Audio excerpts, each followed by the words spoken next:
Hi Internet, it's Thursday, February 10th and it's beautiful out. So I said I'd do a disclaimer before I talk about politics, so consider this your disclaimer. I have a thing to say, and it is pretty much entirely political, although it doesn't actually have to do with any party in power or any government right now. But if you don't want to hear about my politics, you can just click this here, and this annotation will take you to the part of this video where I talk about tea. Who's still here? The 5 of you? Good. Perfect. So, this morning one of my Facebook friends posted an article from the Globe and Mail called "If Arts and Culture Are Publicly Funded, Why Not Sports Arenas?" And it's a really well written article, and it makes a really valid point, which is that if the purposes of arts and culture are to bring people together and to create a source of pride and to invoke an emotional experience, then sports do all of those things as well. And if Canada is going to be realistic about that distinction, we can just take a look at this graph indicating the water consumption during the gold medal hockey game in the Olympics last year, and we'll know that sports are a big part of our culture.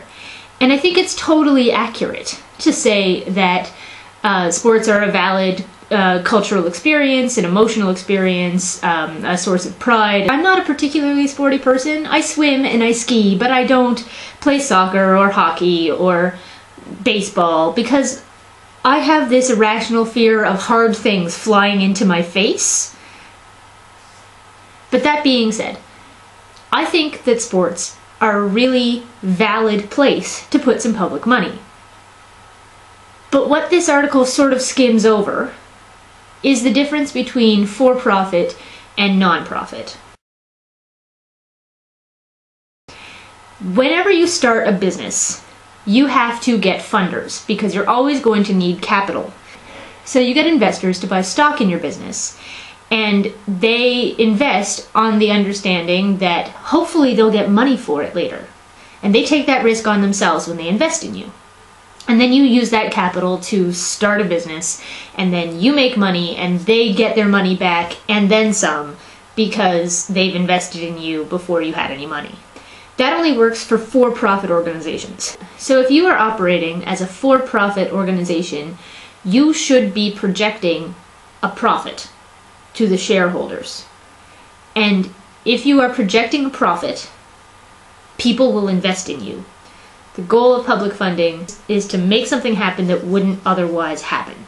People fight really hard for public money, and part of that fight is always that this worthwhile thing won't happen without that money. Every application you'll ever write for any bit of public money will have, this is why it's worthwhile, these are the other forms of funding that I have, but I need your money, government.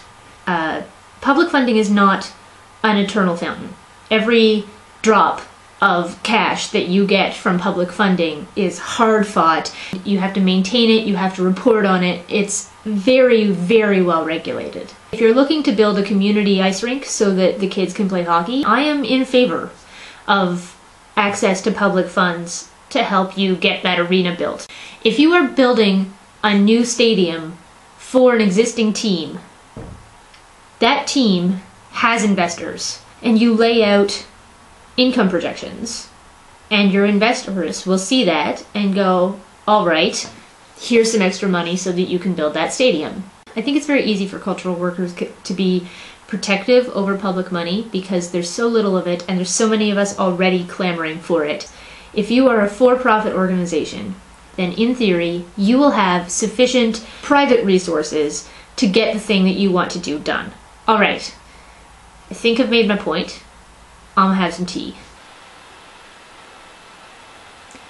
So today's tea quote is from Louis Armstrong, "What we play is life." That's awesome.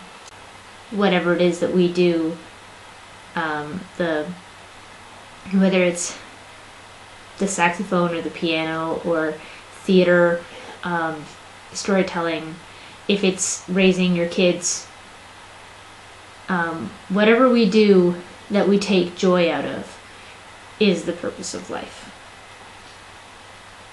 deep, Louis. I guess you are kind of a deep guy, aren't you? Alright, go outside, St. John's. Enjoy the gorgeousness of today.